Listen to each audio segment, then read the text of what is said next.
Hey friends, let's talk about This Vale of Tears off our latest album, Far From the Light of Heaven. This Vale of Tears is the first song that I wrote for the album when I started writing it back in 2023, and I think in a lot of ways, it set the tone for a lot of what followed on the record. The concept of the Vale of Tears is this idiomatic Christian thing that I remember from going to church with my grandma as a child, and I remembered it as the idea that our world is a place where the hardships and sorrows of life are felt, but are left behind when we die and go to heaven. This idea that we have to suffer for a lifetime before we are allowed peace. And that freaked me out as a child. But when I thought about it in the context of this medieval inspired, almost fantasy esque at times world that Will DeWoe has created, there was a part of that that almost felt romantic or chivalric in a way, and I just kind of ran with that idea. But also, the sorrows and hardship thing was really pretty in tune with what I was feeling at the time.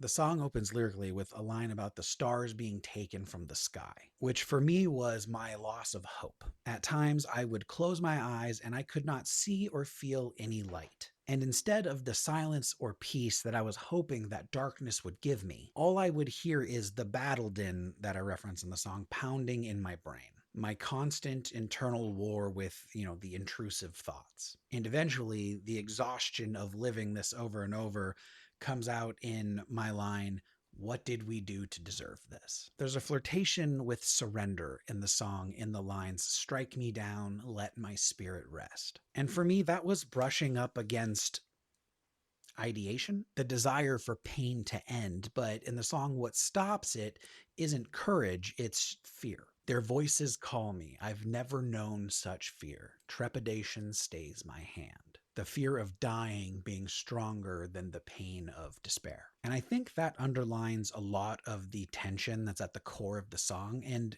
a lot of the album, too. Despite my musical goal of a song that feels noble and powerful and elegant, a knight kneeling in a ruined chapel, armor dented, questioning everything. Despite all that, the song for me is not triumphant. For me, it lives at the edge when you're staring into the abyss, but you can't move forward and you can't move back. The whole theme of the album circles death and the meaning of life. But this song is where the question is almost unbearable for me. Why? What did we do to deserve this? Bye.